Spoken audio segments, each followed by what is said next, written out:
Good evening, everybody, and welcome to tonight's edition of the Triangle Area SQL Server User Group's Advanced DBA meeting.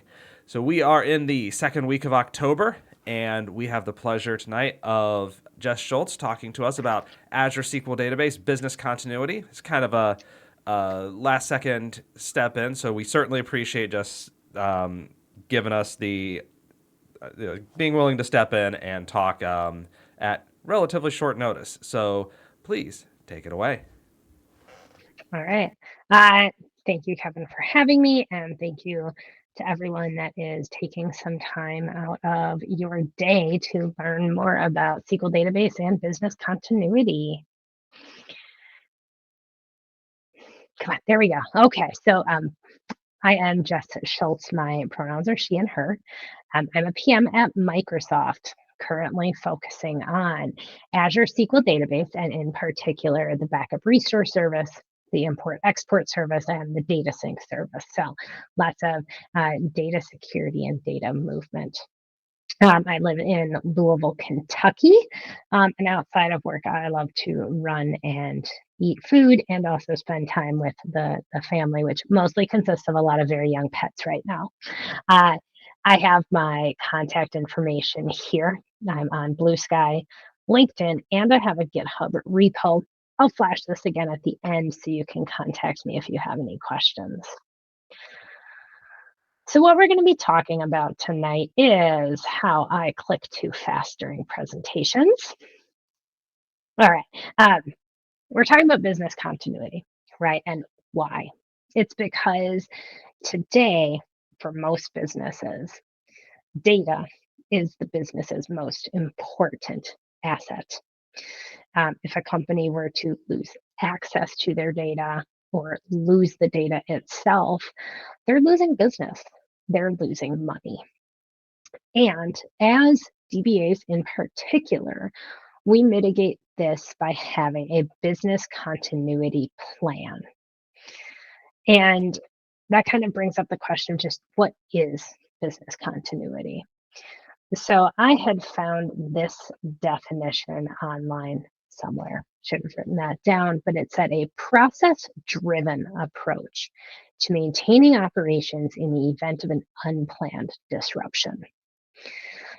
And that brings up a couple of different phrases in there that I want to hone in on. Number one is process driven.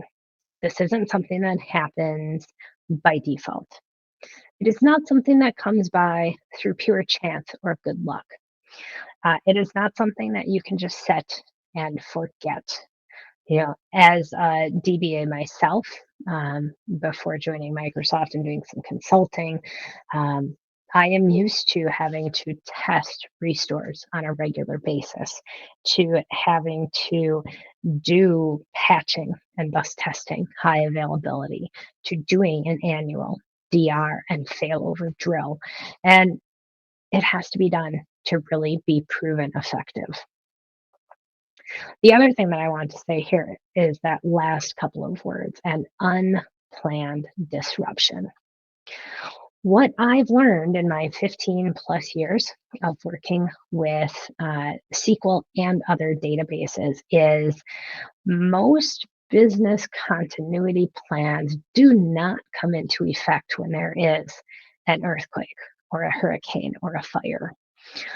I have far more frequently seen incidents such as a delete statement run without a where clause, a dropped database because someone was connected to the incorrect environment, a networking or a region outage in a cloud, heck, even a networking cable between the data center and the office you're working in be cut.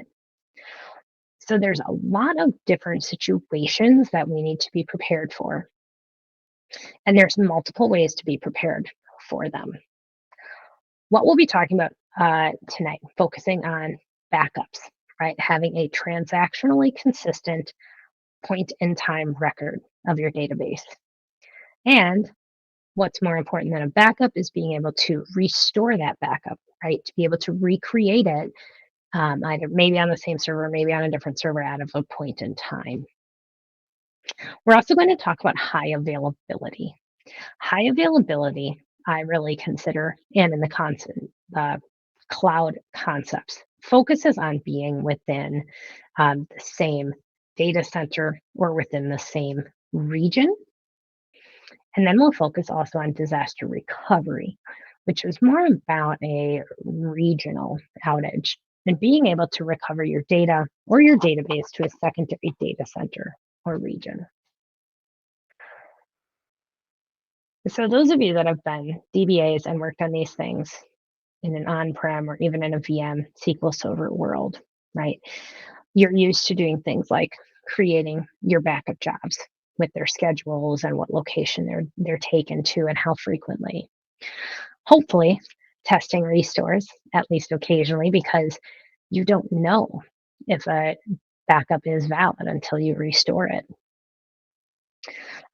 Setting up for high availability, maybe a Windows Server failover clustering with a failover cluster instance or an availability group in one data center for high availability.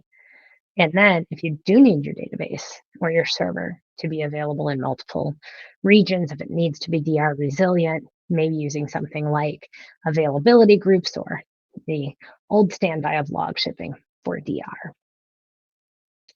And I can tell you from experience that that is all a lot of work, especially as you grow, right? And your company has hundreds or maybe even thousands of SQL Server instances and databases.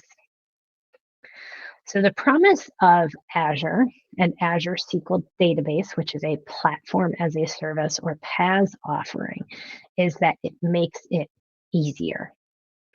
The platform as a service offering takes away a lot of that heavy lifting, a lot of the setup, a lot of the manual work, freeing DBAs and developers and admins up to do other work. So we're going to be talking tonight about seeing all of these things: backups, restores, high availability, and disaster recovery through the lens of using that Azure SQL Database service. And so let's talk about that most fundamental concept, which is backups. So when it comes to backups of your SQL database, these are taken automatically for you. There's a schedule. We take a full backup every week. A differential backup can be taken either once or twice a day. You get to set that in each database. And there are automatic transaction log backups taken. It's kind of based on your database activity. Should happen at least every 10 minutes, if not more frequently. And then those backups are stored in a storage account for between 1 and 35 days. And that's something you get to control. Now, I'm going to mention a few things. I'm going to mention different tiers of service like general purpose, business critical, and hyperscale, just different architectures, different types of compute and storage. So the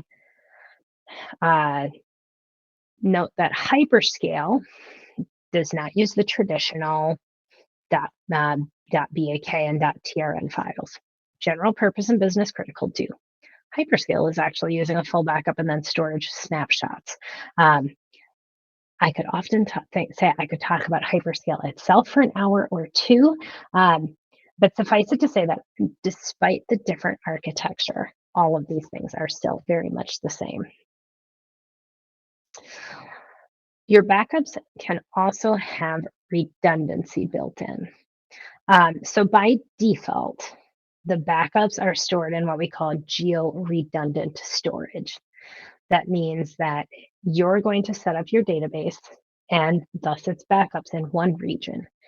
And that is automatically paired with another Azure region. And those backups, as they're taken, are copied from your primary region to the backup region.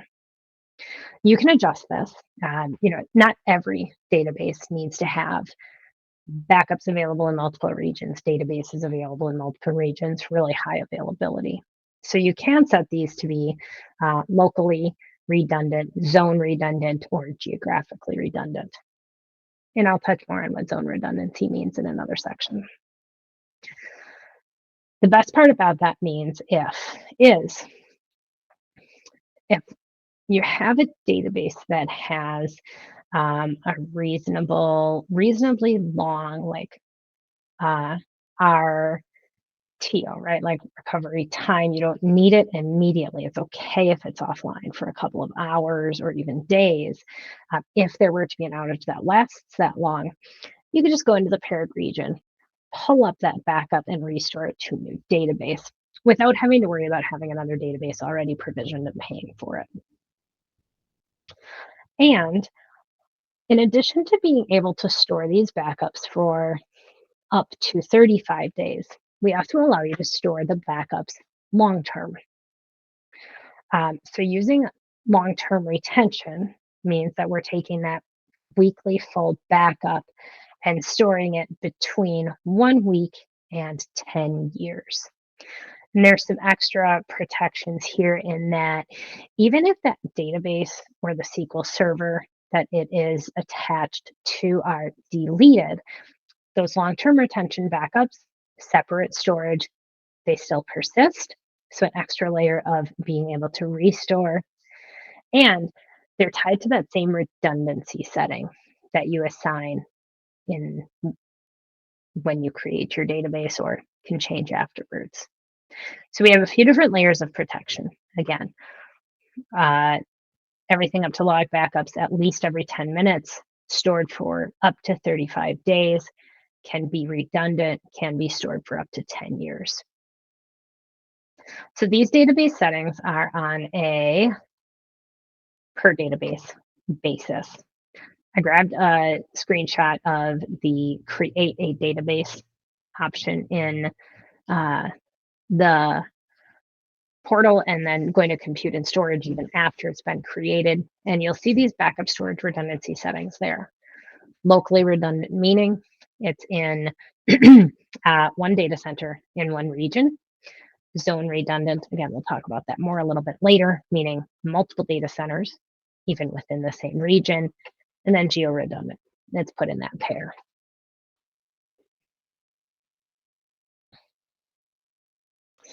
So to go hand in hand with the backups is the ability to restore your database.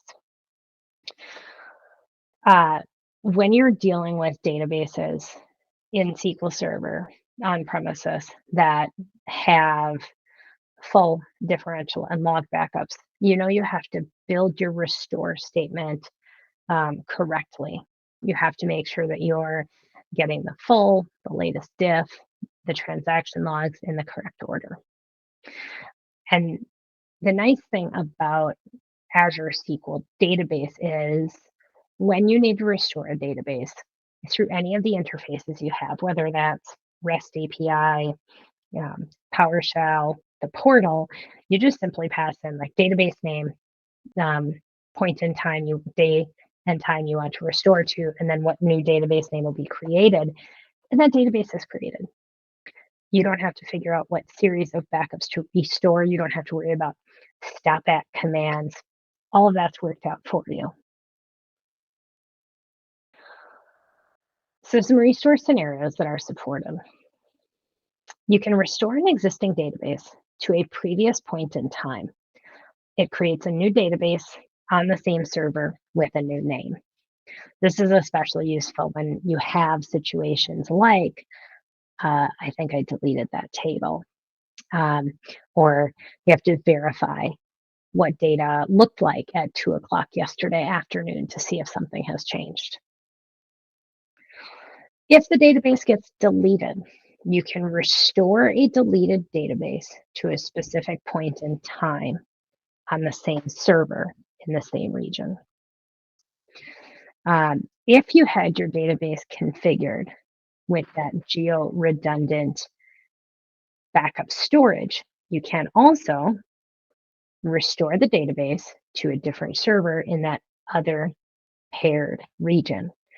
But in order to do that, that storage level has to be supported. And last but not least, you can restore a database from a specific long-term backup.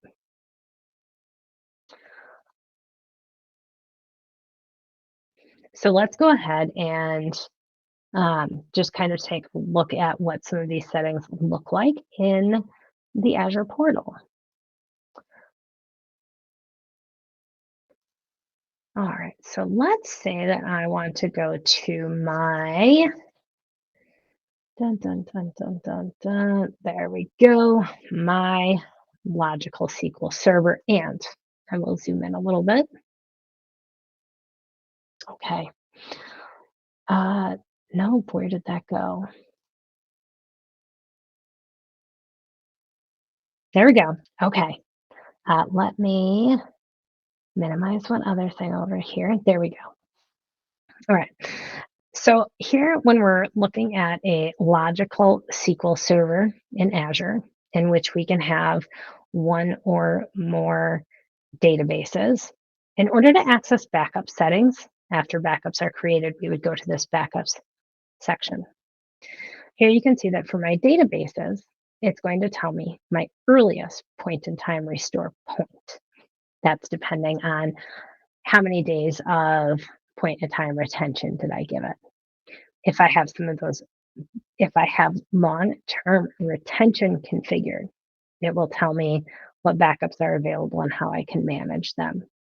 And I can easily just see that I can restore a database here. So let's go to restore, and you'll notice when I do this, it issues another create SQL database command. So it puts it in the same resource group. My source database is the one that I just picked from. My source, this is where, depending on what I have set up for my database, I can pick either a specific point in time or a long-term backup. I can see that my earliest restore point goes back to September 26th. I know that what I need to do is go back to yesterday at about 1 o'clock p.m. in UTC, which it's very picky about that. That's why I generally prefer CLI or PowerShell. And then, again, it's going to make a database copy as of that point in time. You can rename it whatever you want, put the timestamps there. And now I get to choose any of my similar settings. Do I want to put it, do I want to use pool? No. What compute and storage do I want? It will pick whatever your source database is. For restores, I generally say pick minimum what your previous compute and storage was. But if you want your restore to be faster, go in, give it more resources, like more cores to start, and then you can, when the restore is finished, reduce that down. Giving it more compute initially will speed up the restore. But don't forget to scale it down to save yourself some money in the long run. From here, you're going to enable any of your other settings that you would like: transparent data encryption, backup storage, redundancy, and you can create your database. So that's a simple restore to a previous point in time for an existing database. Pretty simple. Again, you don't have to build anything. You don't have to write out any restore statements or figure out what point to stop at. All of that's done in the background for you. So I'll stop there and ask Kevin, do we have any questions that have come in? Yeah, there is one question here in chat, and that is, can geo-redundant storage be added if you decide that you need to move to a new region post-backup? So putting geo-redundant storage in for backups, there's not really a way to move backups to a different region. Again, there's a specific pairing of regions in Azure. I don't remember what the link is off the top of my head, but you can go there for it. So like East US is tied to Central US, maybe West US tied to South Central US. So when you enable geo-redundant backups, on your database. It is saying that in the event my primary region is down, like East US, backups will be available in its paired region. So note that you don't get to choose what that other region is. Also, if you set up the database initially as locally redundant, but you realize later you want it to be geo-redundant, you can change that later if you're using business critical or general purpose. If you're using hyperscale, it's a little bit more complicated. I hope that answered the question, but I'll give it a minute, and if not, please ask some clarifying questions. Okay, in the meantime, it looks like no other questions, but if you do have questions, drop them in chat and I will ask away. Yes. But the response was, I think you answered it. Okay. Cool. All right, so backup and restore, the first step in our business continuity journey. The next is going to be high availability. So again, high availability is really meant for localized failures, disruptions, interruptions. Now, the good thing about high availability is it is built into every tier of service in Azure SQL Database. The downside to high availability is it is built into every tier of service in Azure SQL Database, and you don't really get to make any decisions beyond that. So let's see what we have. So here is, again, an existing SQL database. I'm on its compute and storage tab. I'm also going to turn on my pointer. And this is the same list of options you get either when you create a new database or if you want to change something about your database. So we have three primary architectural models. The first is going to cover general purpose and then the DTU-based basic and standard. The second is underlying business critical and premium DTU. And then the third is our newest, hyperscale. Right. So for general purpose, basic and standard, this is the least expensive of the compute and storage models. It also comes with the highest latency, because the way that this is built is that you have a compute node and there's some temp DB on SSD, but all of your other data files, log files, backup files are in a remote Azure storage account. So you have separate compute and storage. Your high availability is going to lay in that underlying Azure storage account, multiple copies of everything in the same region, synchronous. If there is an issue with your compute, that primary replica, a new replica is created, and then it points itself to the data files and log files that are there.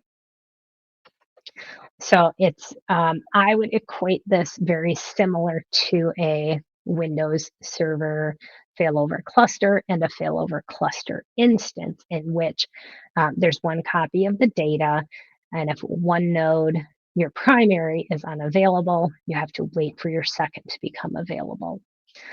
The good news is, unlike a failover cluster instance in SQL Server, in which there's only ever one copy of that data, unless you set up something like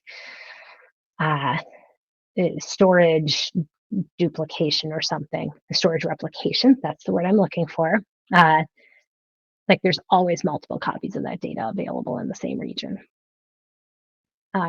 So this has, between the three options, the general purpose, the business critical, and the hyperscale, this is going to have the slowest failover time. But still, generally, a rapid failover in the event of any patching that might occur, any networking interruptions that might occur, any hardware failures that might occur. So then let's compare that to the business critical and premium tiers. Under the covers, business critical and premium are running a synchronous, always on availability group setup for you in Azure. So the nice thing is that you have this. The downside is, you don't get to configure all the minute details of it. But what's going to happen here is there will always, so with business critical, we have the compute nodes, and they have SSD, and that attached SSD is not just TempDB. Now the data and the log files are also there. So it's a little bit more expensive because attached SSD is pricier, but you're going to have lower latency overall and faster failover. So you're going to have at least 3 synchronous copies of your database in the region at all times.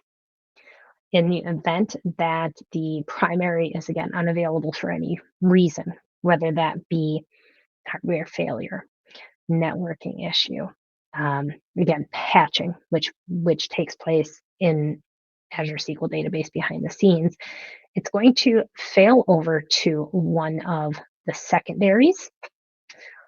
These are all synchronous, so there's no data loss, and they're behind that always on availability group listener, so you don't need to make any changes to your database or your application's connection string. Then last but not least, we have the hyperscale tier to consider. Hyperscale was designed to be a truly cloud native, highly scalable architecture. It takes away some of the more traditional on-prem things that were brought from SQL Server. So if you're not familiar with hyperscale, I'll give you the 2-minute overview here. What it has done is separated out the SQL service into 4 separate pieces or nodes. So there's compute nodes. A compute node is where the SQL Server service itself runs, and there is a hot data cache at that level. Now, the rest of the warm data is in what are essentially called page servers. You can have hundreds of page servers reading all of the data, keeping smaller sets, so it makes more data available much more quickly.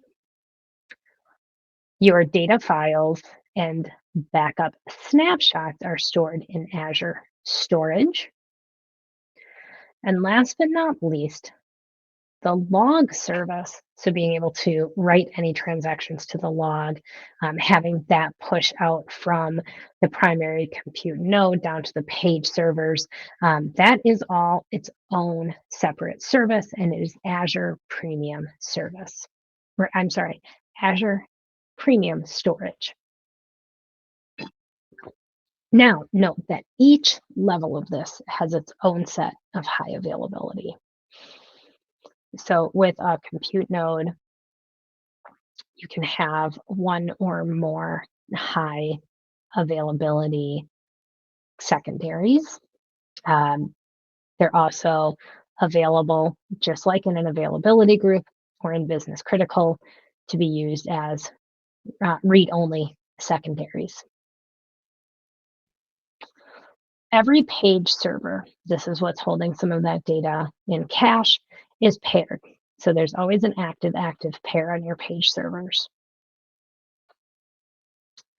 The log service, which is where the transaction log is stored, that's where those writes are being put to, that's where it's pushing out the writes to the data files. That uses Azure Premium Storage, and again, has all of the Azure Premium Storage replication and redundancy built in. And same thing with that Azure standard storage for your data storage. So hyperscale is fault tolerant in multiple levels. And this brings up a term you might have heard a couple times and would see a couple of times when maybe setting up your databases, and that is availability zones. So by default, all of your compute nodes and data storage for this one database are going to be provisioned in the same data center in one region. We've introduced a second level of resiliency even within its own region, and that's called availability zones. Availability zones spread that compute and storage out to multiple data centers in the same region. So this is a great way to reduce that single point of failure, especially if there's an unrelated to SQL outage in a region. Again, say a network switch goes down or one data center loses its power. I highly recommend to everyone that when you're enabling or when you're building resources in Azure, if you have the ability to choose an availability zone, that you choose it. The other thing that I have found in working with some customers is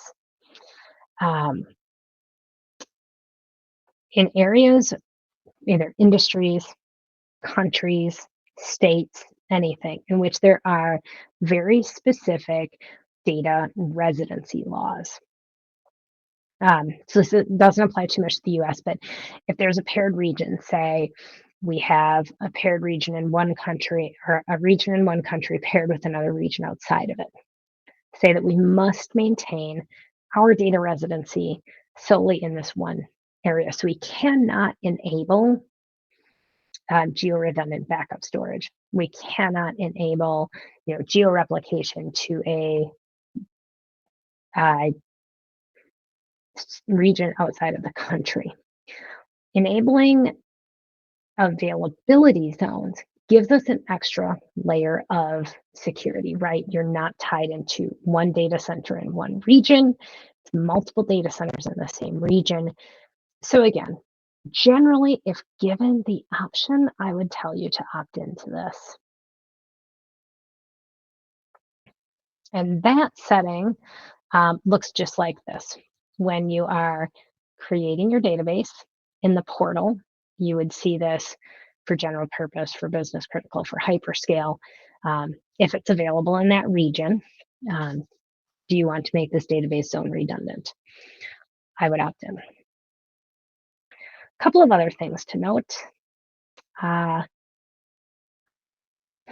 Big thing I always tell people is every SQL database can be failed over at any point in time and will be failed over at some points in time.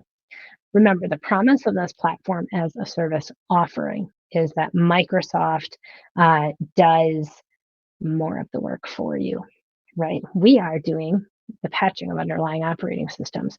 We are always maintaining that latest evergreen version of the database engine, hot fixes, hardware upgrades.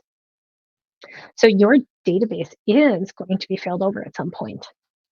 So I always tell people, make sure that you're stressing to developers. And if you're a developer, make sure you understand you must have retry logic built in so your connections will, reconnect when that happens. And with that, that's the spiel on high availability. So again, minimal things that you can do to configure within each tier, but understanding how the underlying architecture of that general purpose versus business critical versus hyperscale gives you the cost and the benefit, what the trade-offs are between them in terms of high availability. I'll pause here. Kevin, any questions for me? Yeah, there is one question that kind of goes back to the prior section, but for point-in-time restores, how often would that be backed up, or are there different backups? Like options like on premises. All right, so for that short-term retention, that point-in-time retention, the schedule is that for every database, you have a full backup taken once per week. And that's totally dependent on when you created your database. So as soon as you create your database, full backup kicks off. That full backup is then taken once per week.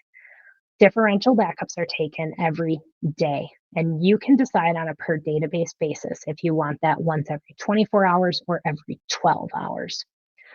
Then after that, your transaction log backups are taken at least every 10 minutes. If you have high amounts of activity, they're taken more frequently to minimize the transaction loss. And for storing those backups, so that's that point in time retention where you can store, up to 35 days of fulls, diffs, and logs. If you want that long-term retention I talked about, which is a separate storage account, protected even if the database is deleted or the server is deleted, that works with those weekly full backups. Takes them every week or once a month or once a year and ships that off into a separate storage account. Anything else? Yes, there's a question about does the buffer pool get flushed upon failover?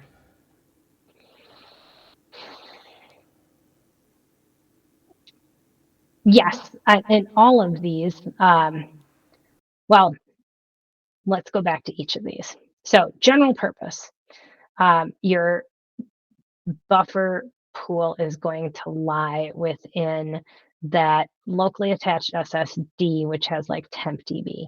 So because we are creating a new buffer pool, I believe it does, yes. Business critical and premium, this is, again, an AG, and I haven't looked at the specifics of this in a long time, but I believe that, again, because it's a different computer, right, different memory, you're going to have to rebuild that on each time. If there have been any changes to that in the last couple of years, I am not aware of them. With hyperscale, that's a loaded question because it depends on where that might occur. But I believe here that this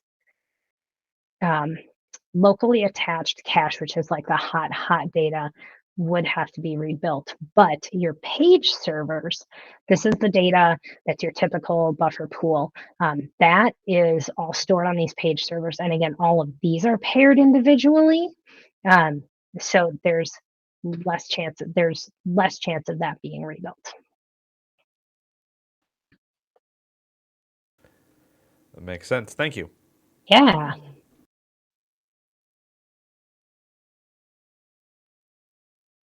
All right. Well, let's go ahead and talk about that third piece of the puzzle, which is disaster recovery. So this is something that you're going to have control over at a per database basis. If you have like a tier 1 or a mission critical database that absolutely has to be available in multiple regions, if your primary region goes down, you can enable it. If it's a tier 3 database where you can simply restore it, or it's a dev environment where you would wait for your region to come back, you don't need to. So there are two options for disaster recovery within Azure SQL Database. The first and original is called active georeplication. So this is set up at a database level. So you set it up one database at a time, you fail it over one database at a time. You're going to have your primary database in its region, and then you can create 1, 2, 3, or 4 secondaries in another region. Those are asynchronous from the primary to the secondary. But note that they can be used as readable secondaries.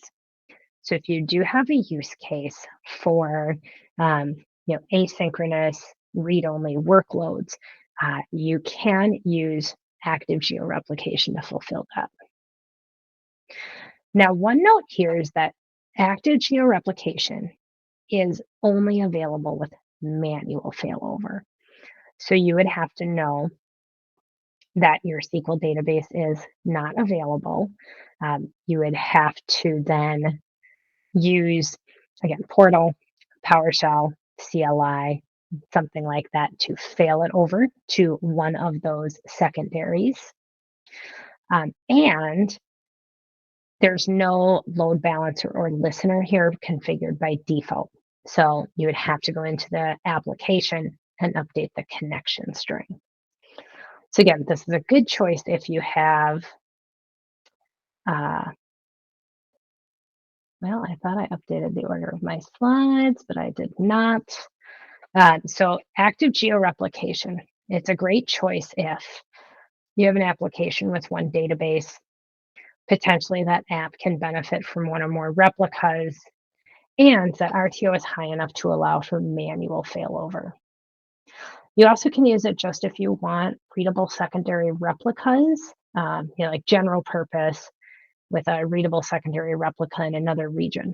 In some cases, may be a better choice for you than, say, the business critical tier, which comes at a higher cost per database, but has those built in the same region.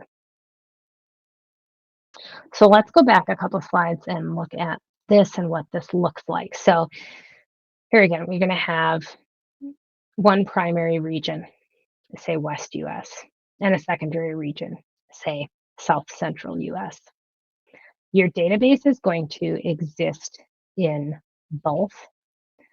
The read-write workloads are sent to your primary. You can choose to send read-only to the secondary, but you'll notice there's no sort of load balancer or listener here. That failover is manual. So what this looks like in the portal, and I'll pull this up and show you in real time as well, but on a database, there is a replicas page. Initially, you would say create replica and enter things like what server in a different region do you want to send this to? Again, configuration. Are you putting this in a pool? What tier of service do you want? What's your backup storage redundancy? So a note here, with any of these disaster recovery options, because you are creating 2 databases or 3 databases or 4 databases, you are charged for each of them. So be aware that is a cost to you. I do not recommend taking a secondary and saying, well, my primary has 8 cores, but I'm going to try to set my secondary to 4. Because if you get a burst of activity, those transactions have to be sent from the primary to the secondary. If the secondary has less compute, it will have to throttle those transactions. It will take longer to commit them. And if at that point in time is when your primary goes down, there's just a higher chance for data loss and more latency. So I recommend, and it's best practice to, if you set this up, the databases should have same compute and storage requirements.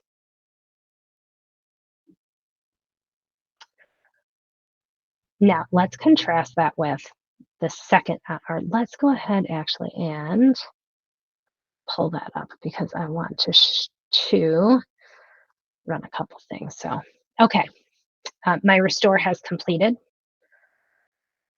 Let's go back to our SQL Server, in which we'll now see not only demo 3, but also demo 3 restored to a specific point in time. Now, let's say that I want to enable for my wide world importers database, let's say I want to make this have geo-replication. So within the database, I come to this replicas tab. Oh, I've already done it here. I know I just gave this talk a couple of weeks ago, so I can create multiple though. So let me show you that process. I create replica, and it's telling me my source subscription and resource group is here. My primary is in South Central US. My database name will continue to be Wide World Importers Standard. And now I can choose a database in any other region. I'm going to say West US. I don't want to use a pool.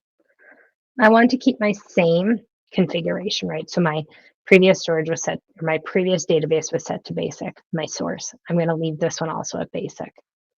Again, not configuring transparent data encryption. For my secondary, I also have to make the choice. Is it enough for if my database fails over to West US to have those backups be locally redundant, right? Is that ever going to be like a primary, or is this just being set up as a secondary? If I decide, nope, if my database fails over from South Central US to West US, and this becomes my primary, I absolutely need to make sure that if something else happens in West US, those backups, when the secondary becomes primary, those backups are then stored geo-redundant. We can configure that as well. And that is how we set up geo-replication. Now let's go see what that looks like after it's done.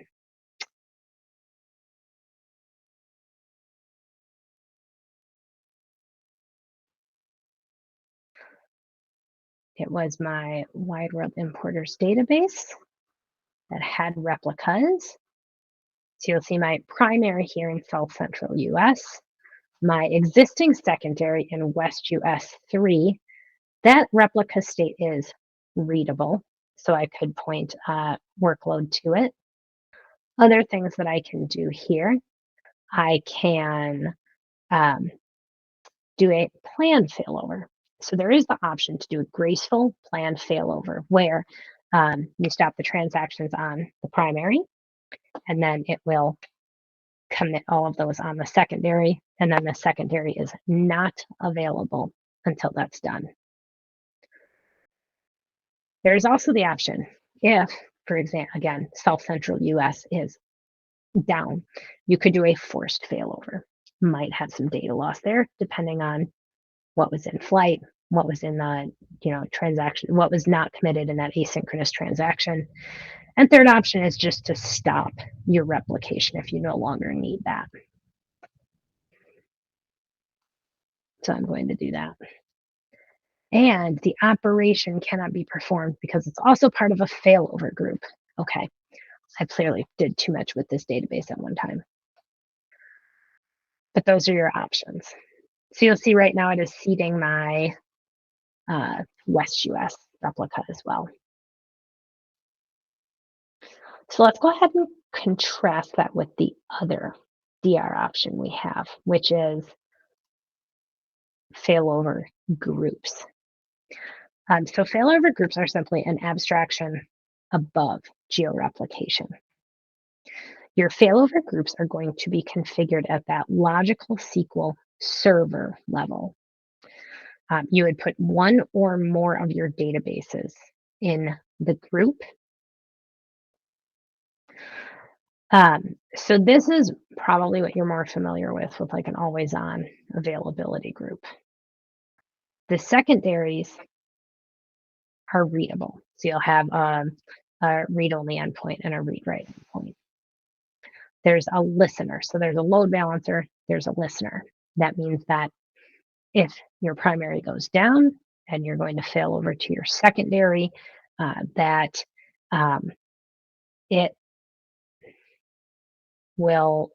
you don't have to change anything in your application. Another big point here is that this failover can be set up to be either automatic or manual. And when that failover is, if that failover happens, again, you have a listener. If the app is directed to the listener name, you don't need to go into the app and update the connection string.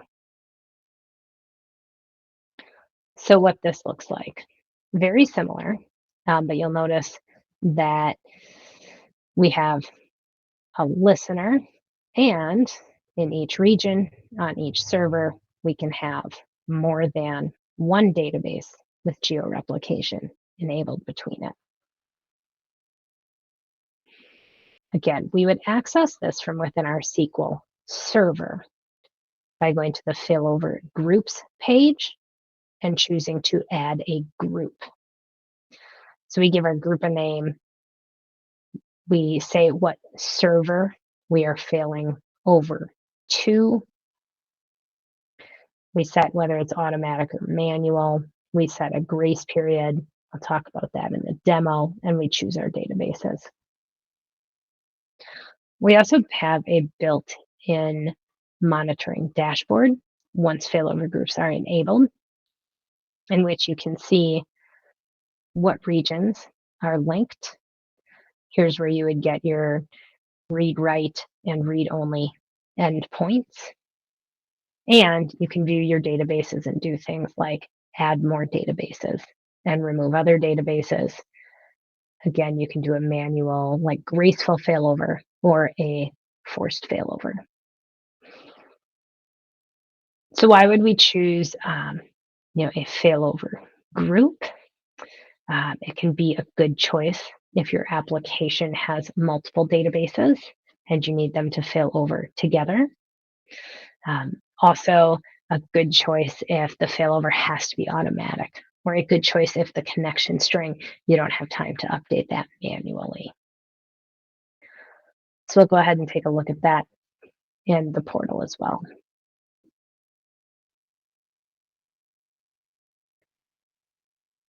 Okay, I can see that on my wide world importers database in West US 3, I now have another database, and I can do something like a planned failover, and it's part of a failover group. Okay, I'm going to stop touching this database now. I've clearly done too many demos on it. Let's go to another database that I have, or another SQL Server I have, I should say. Here I have just one database, a copy of AdventureWorks. Under data management is where I'll find failover groups. This is actually not the server I want either, but I don't know which one it is. So we'll start here. So I can say add group, and I have my failover group name. And again, I need to select what server I am going to connect this to. So I'm going to choose the one that's set up in West US. I can choose whether I want the failover to be automatic or to be manual. You'll notice if I choose automatic, I have this read-write grace period enabled, and it can be set anywhere from 1 to 24 hours. What does this mean? Well, we want to have a period of time in which, if there is a high availability event, right, rather than a whole region going down, a node goes down. You have availability zones, and something is just transitioning over to another data center in that same region. Rather than failing over as soon as that high availability event happens, it gives up to an hour for any HA issues to be resolved within the same region, at which point then the DR portion of this the automatic failover would kick in. Then we choose our databases. Obviously, I don't have a ton here, but I'll add the one that I do. Again, you can add multiple databases to this, and we'll click Create, and our failover group will be created. So let's go to that other SQL Server that has an existing failover group, or a couple of them, as you can see. My demo 5, you'll see I have one set up as manual, a couple set up as automatic. This is where we can see our dashboard. So we can see which regions are linked, listener endpoint. We can see what databases are in the group. We could add more. We could remove them. This is where we could, for example, force a failover. So at a really high, quick level, that is failover or auto failover and failover groups.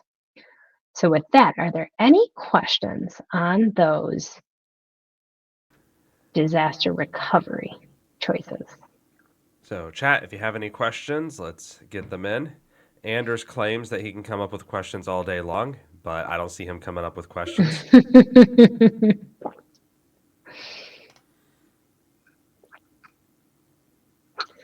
All right, well, while people are thinking of questions and putting their hands to keyboards, I'll just do a quick recap, leave it here for a couple of minutes. Oh, there is actually a question here. So you use the term availability zone, and the person here is more familiar with that as an AWS term.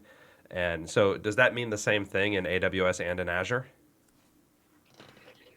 I don't know what that means in AWS off the top of my head, which is probably a bad thing for me to admit, but I've also been on phone calls since 6:30 a.m. today. So I'm going to say that I can't access that in my buffer pool right now. So I would answer that and say, yeah, I think they are the same. They're within each region, like East US, West US, blah, blah, blah. They have a series of availability zones and local zones. So basically they're disparate edge locations. Yeah, so AWS regions and availability zones. A region is a physical location around the world where we cluster data centers. That's the same for Azure. A group of logical data centers is an availability zone.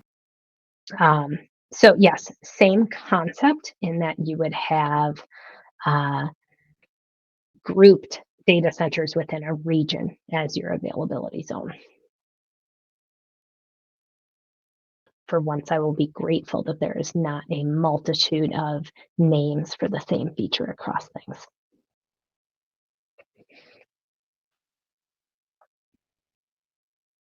All right, so quick recap then. Backups, the foundation of your business continuity plan. In Azure SQL Database, those are taken automatically. They can be stored with point-in-time retention up to 35 days and with a full database backup retention of up to 10 years. And we have that backup storage redundancy setting. So you can have locally redundant backups, zone redundant backups, or even geographically redundant backups. Restores are very simple. You can provide your point in time to restore to, give your database a name, and that same database and the database is created. No figuring out a chain of full and diff and log backups or stop at commands. High availability within that same region. That's built into every tier of Azure SQL Database. There are some trade-offs, of course, between cost, latency, failover time between general purpose, business critical, and hyperscale, but all of them have it built in for you. And disaster recovery, the ability to recover across regions with options. I apologize if you can hear my dogs barking. Give me a moment. All right. Well, while Jess is taking care of the dogs.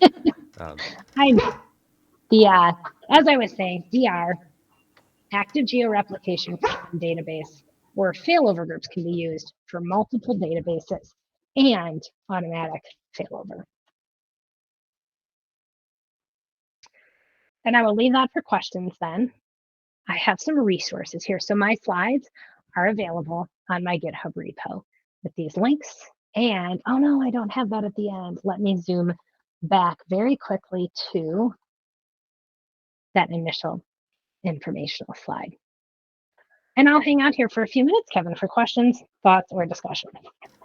All right. Yeah, there are a couple of questions in here. One of Okay. them is AWS says that their RDS backups are immutable.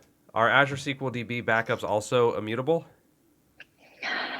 That is a great question. And since I became the PM for SQL database backup and restore, I've gotten that question a lot. So the answer is no. The immutability in Azure storage is like a flag that you set on the storage accounts. The Azure SQL database backups, while they are stored in Azure storage containers, they are not marked immutable. They're not using that same thing. If that is something that is of interest to you, like I would love to hear about it, being a PM for this particular area. I will say that in terms of being able to, immutability typically deals with not being able to modify or not being able to delete a file. Because the backups are stored in Microsoft owned, Microsoft controlled storage accounts, there's not the ability to modify the backup anyway.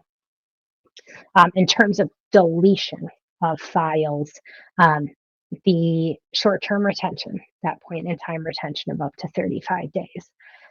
Some ways to prevent the deletion of that would be using an Azure RBAC custom role to deny people the ability to change point in time retention settings, setting an Azure policy to make sure that databases have like minimum X number of days. There's a bigger risk with the long-term retention because we do have the ability, that command for people to be able to delete individual backups out of it. Oh, okay. Next Makes sense. question. Yeah, so this next question comes from someone who's pretty new to SQL Server and was Yeah. interested in learning. So we learned a lot about business continuity options that are available in Azure SQL DB. How does that differ versus SQL Server on premises or SQL Server hosted in a VM in Azure? Yeah. So both on-prem and in a VM on Azure, a lot of this stuff is what you're going to have to set up yourself every time. So you would have to create a SQL Server agent job to run those backup commands to a specific location. You would have to create restore scripts or processes to restore the databases, or use tools like Ola Hallengren's great scripts that he has. For high availability, you would have to provision multiple servers, build out an availability group, choose your listener, choose all of your settings. You'll have to monitor that. If you have need for manual failover, do it yourself. Azure SQL Database, that platform as a service offering, built on the same thing, right? So we're still taking full backups, we're still issuing restore commands, but Microsoft is doing it all for you. That's kind of the promise of these managed things like Azure SQL Database, like AWS RDS. So that's the biggest differentiator. Options are primarily the same. We're building on, you saw it in my diagrams, we're building on top of availability groups. It is what level of things you have to configure, what level of things you have to manage and monitor.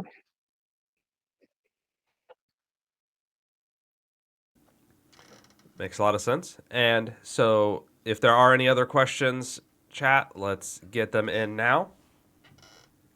I did drop a link to your GitHub repo. Okay, So that way people great. should be able to Thank you. find it. Yeah, and the easiest way, like I have transitioned off of Twitter and onto Blue Sky. It does not have any sort of direct messaging feature. So if there is any way you'd like to contact me generally, just sending me a message on LinkedIn is the easiest these days.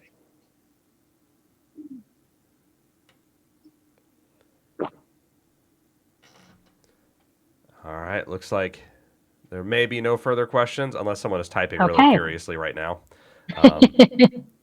But Andrew says, great overview. Always a pleasure. Definitely agree. This was a great job talking about what those availability options are and how it all fits together. So we certainly appreciate it, once again, you coming in and teaching us about these options that are available. You're welcome. Yeah, it's a lot to pack into an hour. So I hope that was a really useful, like 100, 200 level overview. Let me know what questions you have. All right. And with that, we are going to wrap up for this evening. So remember, everybody, next week we'll have our main meeting. 2 weeks we'll have our data science and business intelligence meeting. Both of those are up at meetup.com/tripass. And until we see each other again, everyone, take care. All right. Thanks for joining me. Have a great day.